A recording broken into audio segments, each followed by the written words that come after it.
Hello, everyone. My name is Trevor Hewer, and I am a composer from just outside Toronto, Canada. And in this video, I would like to walk us through a track I worked on some time ago called Burst. And what you can expect to get out of this video is some new tools for your compositional toolkit. I'm hoping that as we kind of step through here and we can analyze some things that are happening, we can find some things that will influence and help inform your own writing and creative process. So let's dive in.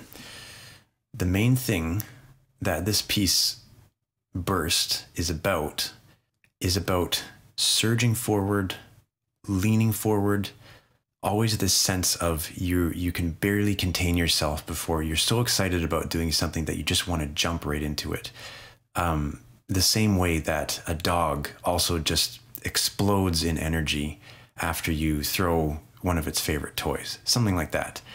And I guess the principle right off the top is that for your own pieces to try to have right at the outset a very clear goal or a clear emotion that you're trying to achieve with the piece. Often I have to write mine down on a piece of paper, even writing down images that come to mind, emotions, adjectives, just to help keep me on track as I go. So let's have a look now. Let's dive into Burst. We're going to do section by section. We're not going to listen to the whole thing straight through. If you don't know the piece Burst, there's a link just below, so you can have a little listen through it if you want to do that first. But we're going to kind of go section by section here and kind of just work our way through from front to back. And we're going to make some observations as we go. So let's start off. We're going to do this first section about this long here, just to start off. So here we go.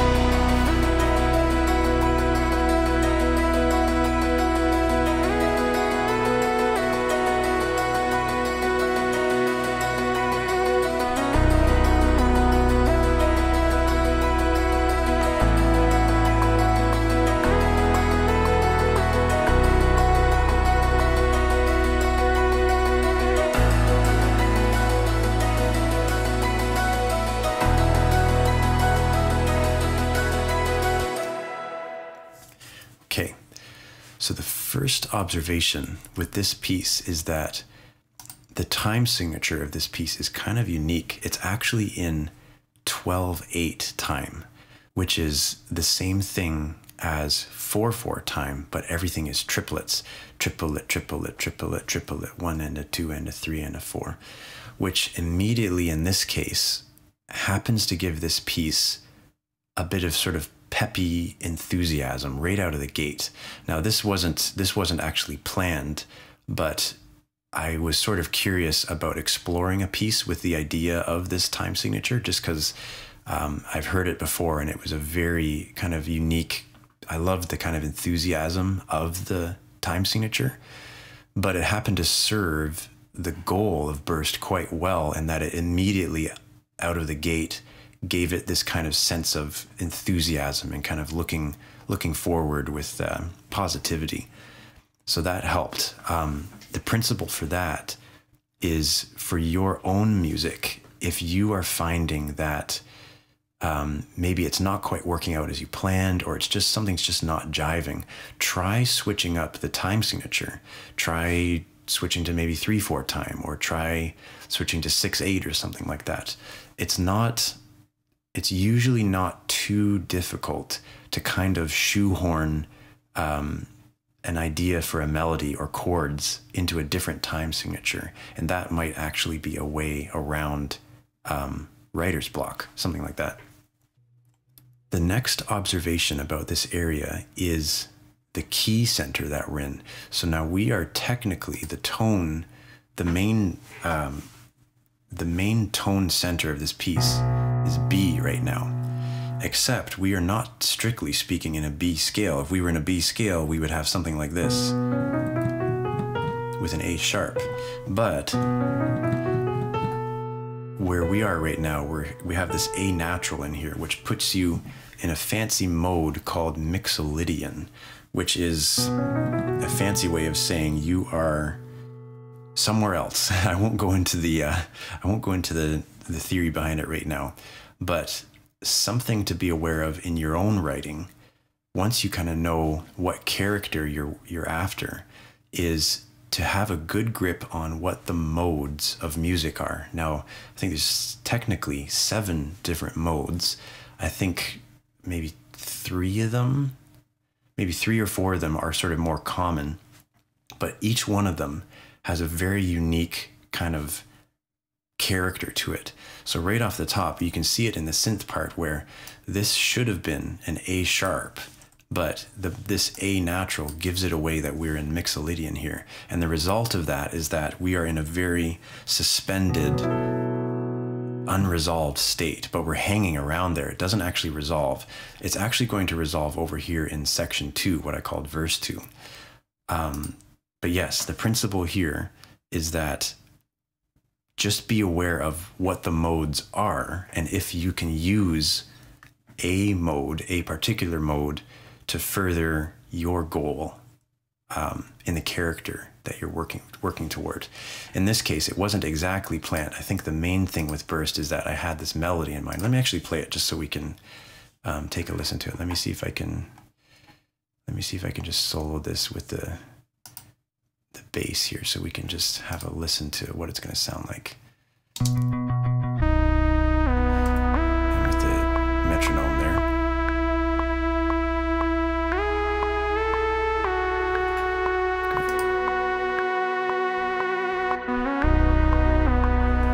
So it's already hanging around a very suspended kind of sound.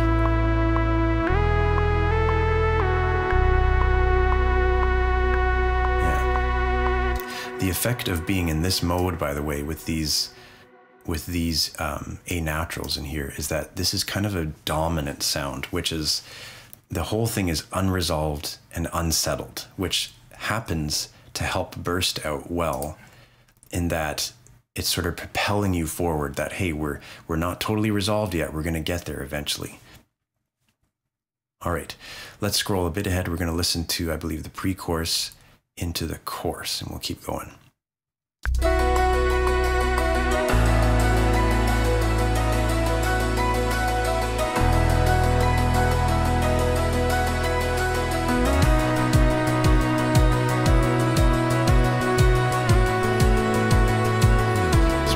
Instruments introduced to the mix. Some drums.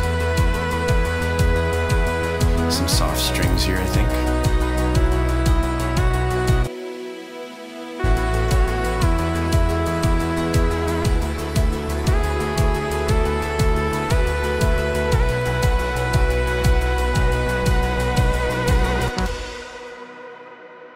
Okay. So the idea with this next section is that the next idea I want just to sort of highlight is when you introduce certain instruments, when you bring them in, being very intentional about where you bring them in.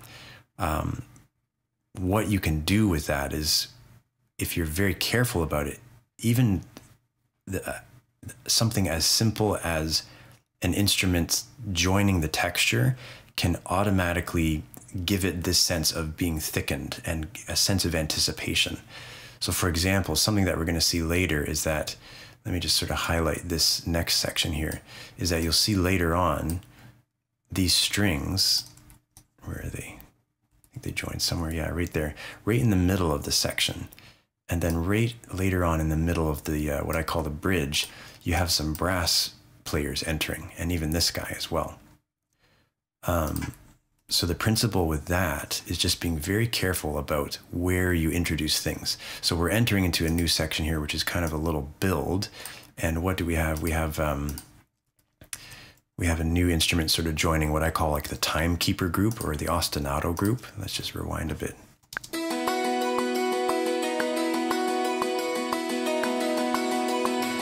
Bit of a deepening harmony there.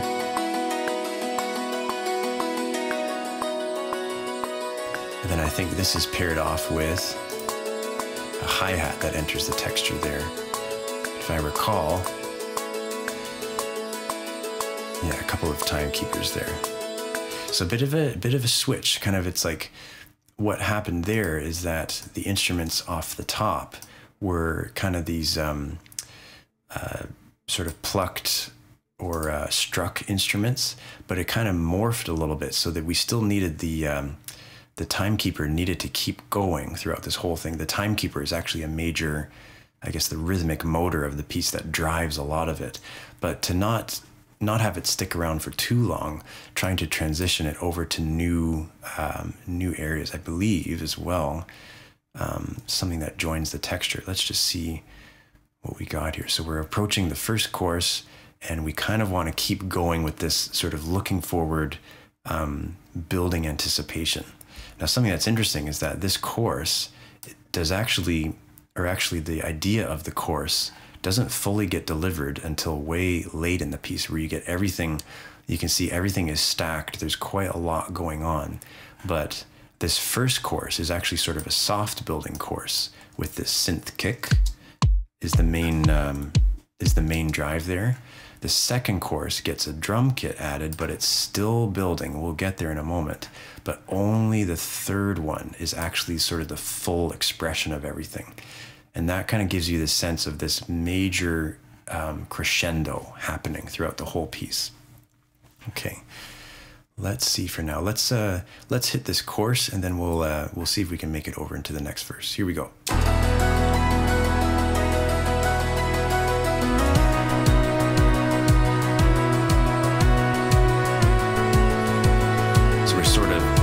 Anticipation for later in the piece. Harmonically, we're still exploring the same area that we had from back in verse 1. Still this unsettled, kind of dominant harmony that needs to resolve somewhere.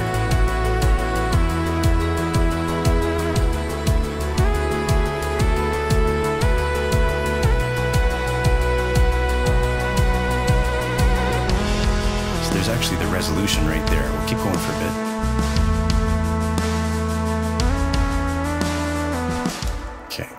So we'll stop there just for a moment. What was very interesting, and I did not plan this, I only realized this today, this whole portion of this piece, or right back here, was in B mixolydian, which is a very dominant, unresolved, it needs to resolve somewhere. Strictly speaking, it actually needs to resolve to E major, which is actually what you get here. So we had this very dominant kind of open B sound, which resolves to E, which I didn't exactly plan, but that this is actually fulfilled here.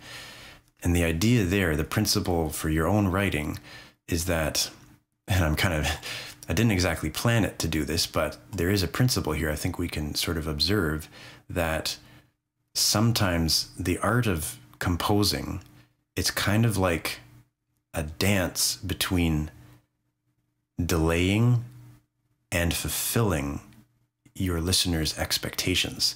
So in this case, this whole area back here was sort of this delayed chord that needed to resolve, and then finally it actually arrived here. So the listener kind of gets the sense of, that was what I was waiting for. So I think that's something to keep in mind for your own music, is that as you go, try to be aware of what expectations you're creating, whether it's like when a certain chord is going to come or when an instrument's going to join the texture, but don't always fulfill your listeners' expectations. Otherwise, if it's too predictable, it'll kind of become boring and your listener will check out. But on the other hand, don't always delay your listeners' expectations, because then they'll never know where you're going. So it's kind of this balance between you have to fulfill the expectations, but you also need to delay them to kind of play with it a little bit. It's kind of like a dance. So a couple observations. We have a new key area in this area, which I believe persists for a while. We're sort of hovering around E major now. I think it's also, I think it's strictly it might be another mixolydian, I'm not sure. I'm not gonna go down that rabbit hole in this video, but we're hovering around E now as the new area. So we're getting this sense of forward motion because we were focused on B. Now we're in E. We're going to go somewhere differently here, but we're going to come back to B at the very end. So even in the keys, the key centers, you can sometimes take your listener along for a journey. I think what happens here, let's see if we can just solo up the synth and the bass again. Where is the bass? There we go. So I think last time we had, that was sort of centering around B. Now we're going to be in E major, or E major.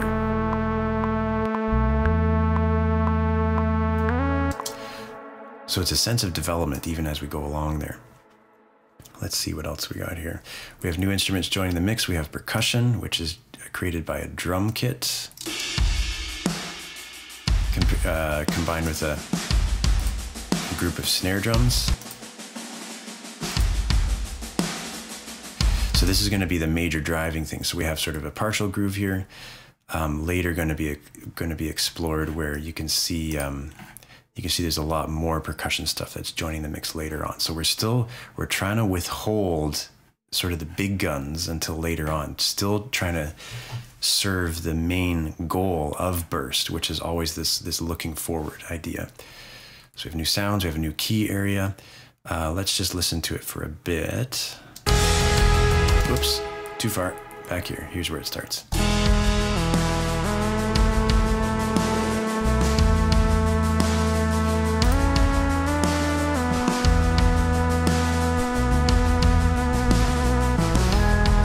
Now, something just to pause there is that the bass in this track was actually delivered by a very good friend, Michael Murad.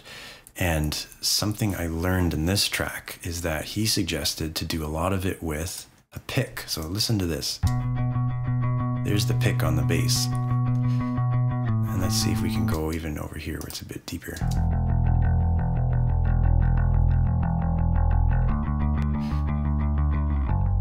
So something I learned with this is that I always thought a picked bass was for something very, very aggressive, very grungy, but the pick can actually give the bass a nice kind of soft attack to each note. And in this case, it really helped to serve the piece and give it that sense of it, that the noise of the pick that kind of paired off with and blended with those other instruments that were the timekeepers, those other kind of clicky, hi-hatty stuff, which is very helpful. Michael, by the way, is great. He's available to track remotely if you want. I'll put his information below, but very, very helpful in just elevating the overall quality of this piece. All right, let's keep going.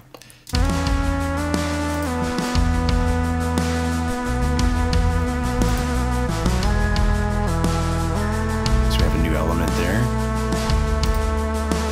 and then some brass coming up here.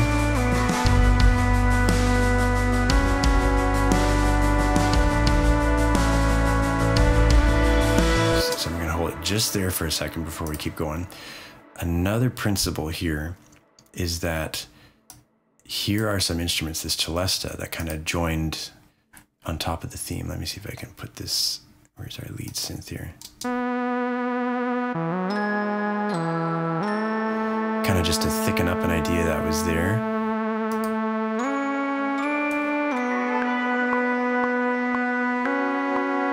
And the brass kind of supporting the theme there. Bit of a background kind of chord there. Now the idea with that is have a look. So here's the celesta. Let me zoom in. The celesta is going to be explored later on. And then, let me zoom out again.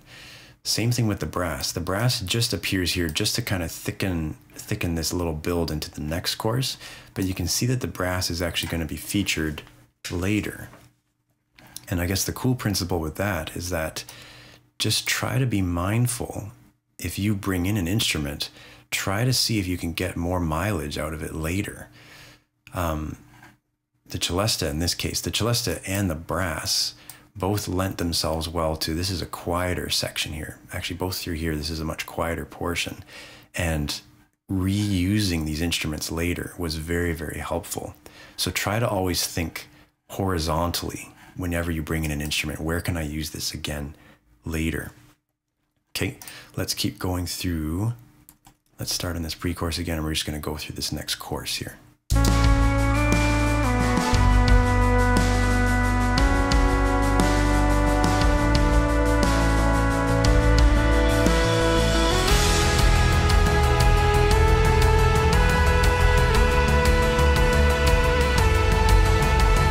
we're continuing exploring kind of in this E major area that we had started back there, giving the chorus a different sort of feel.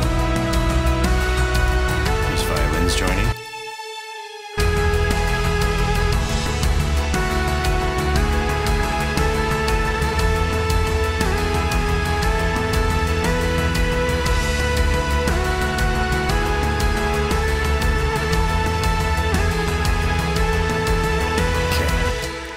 Okay.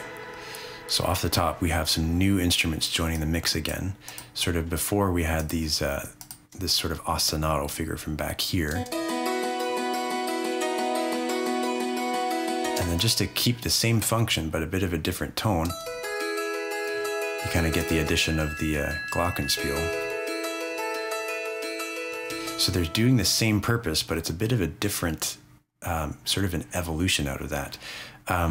These two groups, by the way, this group over here and this group over here, are almost entirely, only one of them, I forget, one of these dulcimers, is actually not a Logic instrument. The rest of them are all default stock Logic instruments. So if you would like, if this sort of thing is helpful to you, something like that, or the sort of thicker one here, those are actually available down below as patches if you'd like.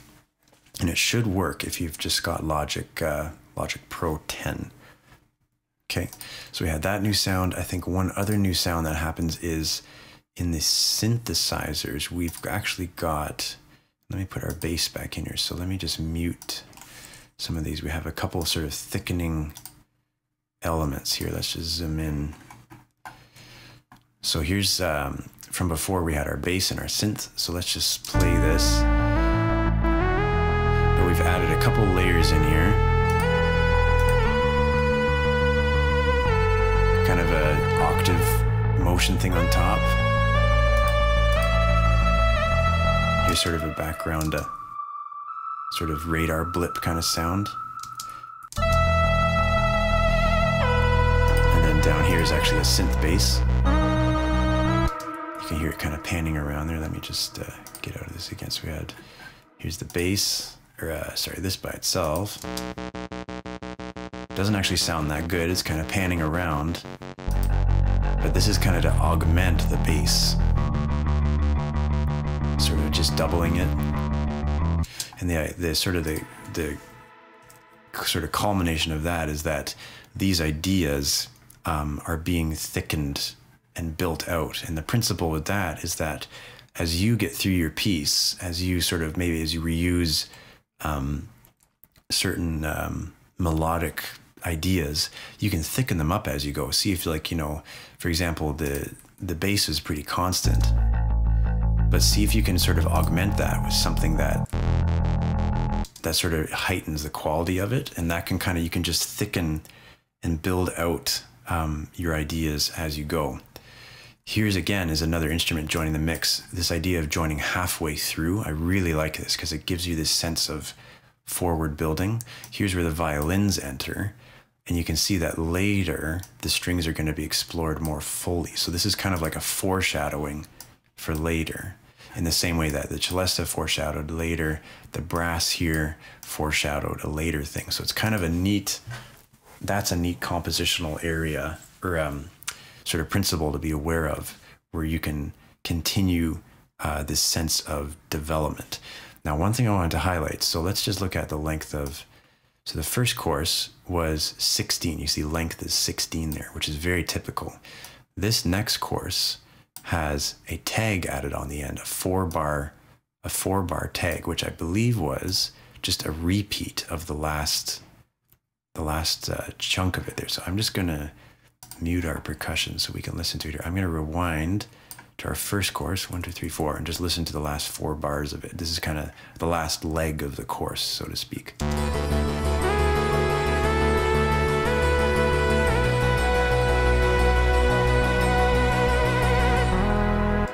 So just kind of that you have the last phrase of the chorus and it takes you right into the verse. But listen, in this case, I think what happened is the last 4 bars gets repeated to kind of lengthen it and develop it a bit. Let's hear that.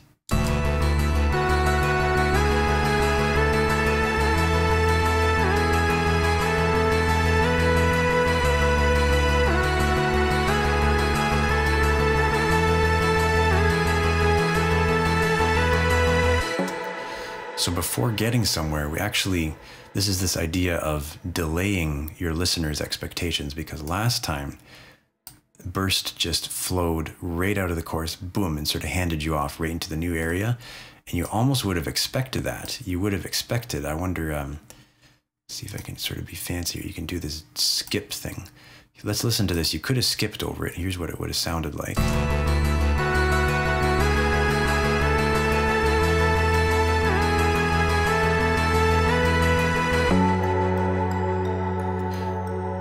Which actually works just fine. You know, it's sort of melodically, harmonically, it works. But it's cool to kind of withhold that just for a second and just even something as simple as repeating the last 4 bars. So in that sense, you've actually developed your course a little bit, or developed a section. And the principle with this is just being aware of the form of your piece or the structure. And depending on what your goal is, you might want to do things like this, where you lengthen a section or even shorten it a little bit to try and either serve or accelerate or maybe decelerate, I guess, the flow of your piece. If you want to get to the next section quicker, maybe you could consider shortening a portion of your piece. If you wanted to delay the arrival to kind of like get even more excited about it, I love these things where you kind of hold it back for a second. So in this case, it was as simple as just repeating the last section. You can see back here in the next chorus, it's almost a similar thing, but this tag is developed again, but we'll get there shortly.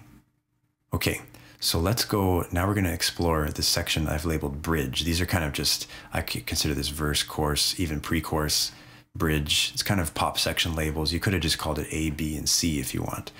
So let's go through a bit of the bridge. The bridge is the main area of contrast in this piece. So let's just play a little bit, then we'll sort of dive into it. Here's the tag.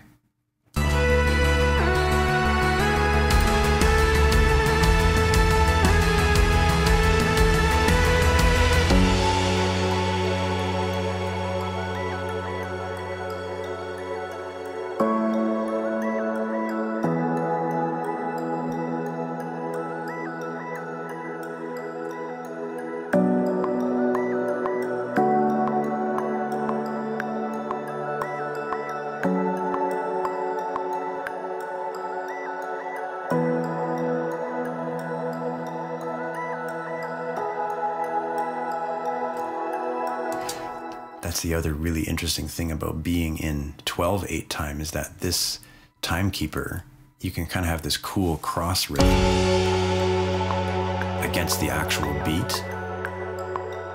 It's kind of a neat sort of a little sort of feature of being in, that's sort of a neat little feature about being in 12/8 time. So this section is the idea of contrast. We are exploring a totally different sound. Up until now, very synth heavy, very rhythmic heavy. It will end synth heavy and rhythmic heavy, but we're actually exploring a much different area here. We have a big shift in the sounds that are happening. We're moving to a more acoustic sound of the piano, and we're also, the rhythm is actually slowing down to almost 0. So let's take the rhythm part first.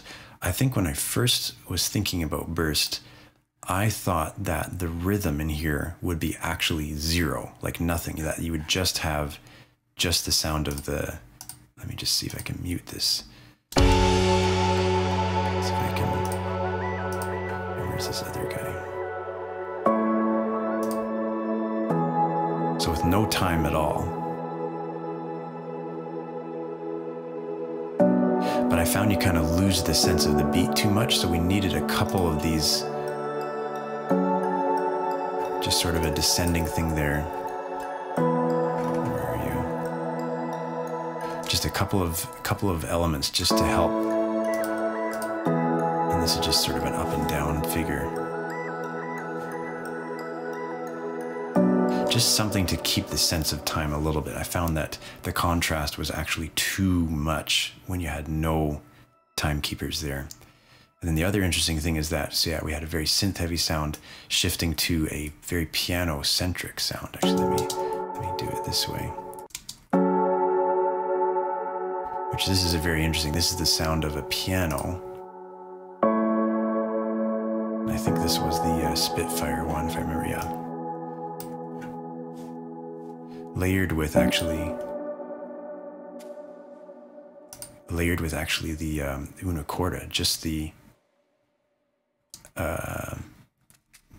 sound of the felt, which actually gave you a really nice, thick piano sound. This is also available as a patch for anyone who wants it. You're going to need to have, in this case though, the originals felt piano. Really nice. Pretty good investment, I think. Okay. The other thing worth note is that every section before this started with a major chord. We explored B major back here. We explored E major over here. But now the first chord of this is F sharp minor. Totally different sound. Quite a contrast. And that's sort of a neat principle to keep in mind with your own pieces, is that it's sort of like exploring the other side of the same coin. The one side of burst is this big sort of uppity, really peppy kind of thing, really driving kind of thing. But the other side of the same coin is actually sort of a slow down tempo part, which actually provides a really neat contrast to kind of bring us back into the up section later.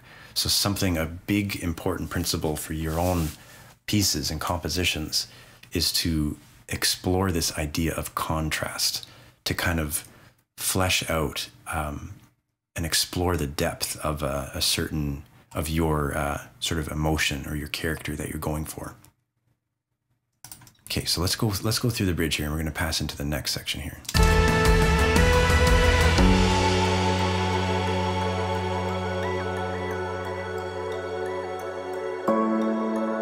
So you can see a couple of instruments are going to join halfway through again, similar to how we've done it a couple of times. This joined halfway, this joined halfway. So we have a couple other things coming in halfway again to kind of thicken out the idea that's being explored here. We have some sort of pads that are coming in as well.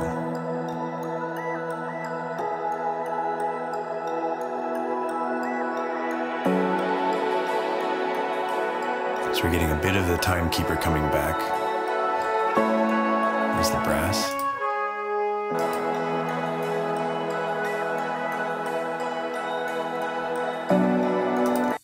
This is kind of fulfilling the function of sort of a slow hi-hat. Okay. So now we're coming back to the original melodic idea. We're getting back to B now.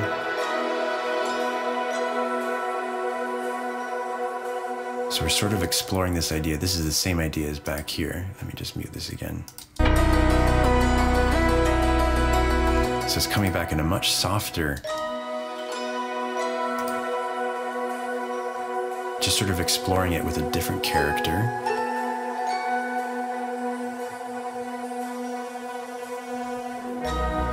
So with this sort of contrast, we sort of slowed right down, almost to zero.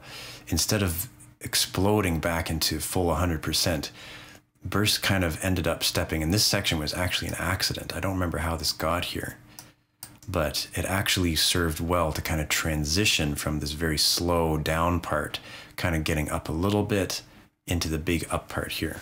So let's just sort of see what happened. We have the strings come back, the brass come back. Let's just take a listen.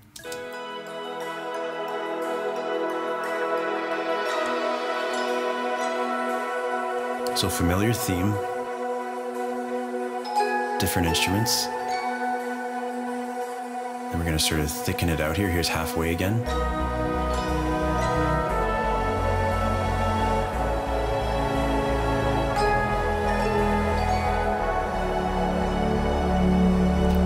Now here in this little build here, here's where the motion, I originally thought that the motion would have stopped for all of this, but it only stopped in this little tiny build right here. And that too was also an accident.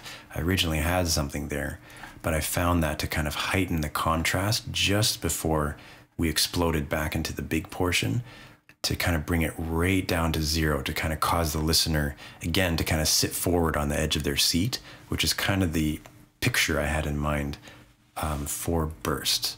So let's see here. We're going to go right back. Let's go through here right to the chorus. We'll see how we do.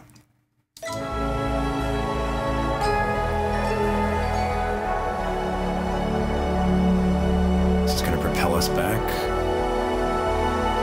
And here's the payoff.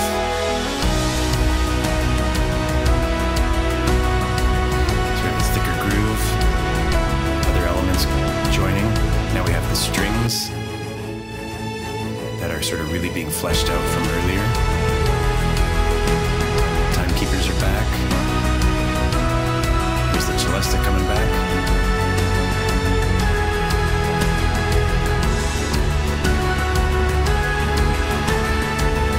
So here comes the tag of the chorus. A little different though.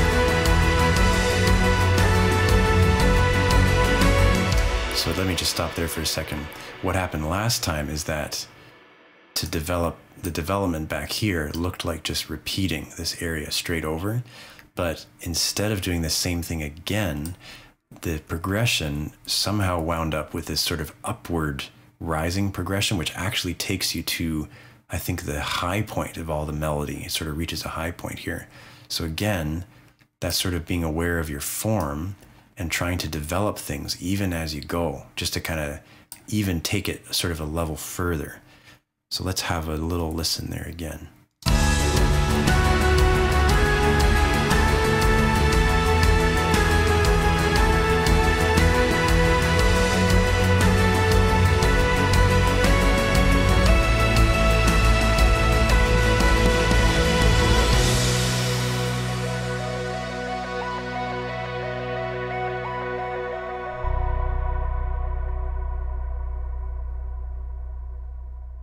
There.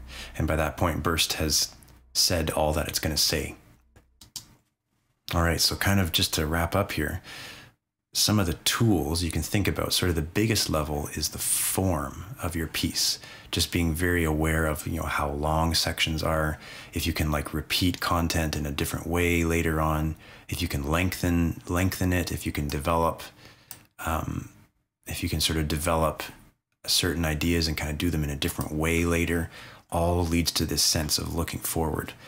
The sort of the next level down is that within each block, consider what kind of tonality you want to have. Do you want to hover around like, you know, B, for example? Do you want to hover around a certain key in a certain portion? Do you want to switch and sort of focus on a different area? Do you want to focus on a minor chord instead of a major chord? Just sort of thinking about what kind of harmony you want to have in each section. And that kind of goes back to that idea of modes. If you want, you can explore different modes in different sections to give them each a very unique kind of character.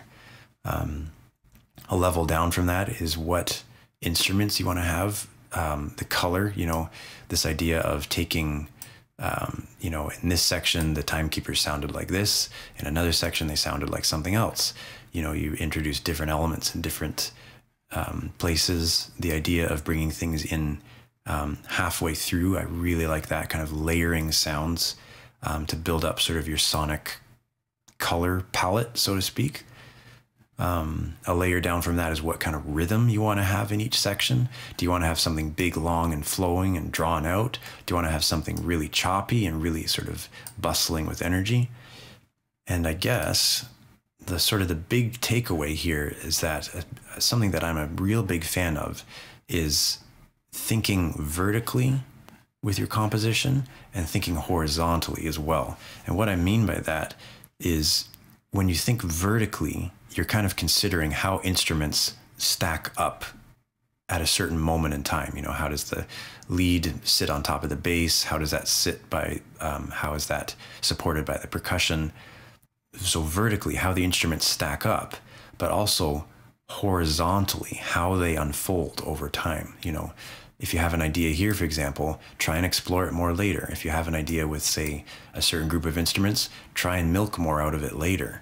So you're considering not only how things stack up at a certain moment in time, but also considering how they unfold over time as well. I think can really inform a lot of the choices you make when composing. All right, that's it.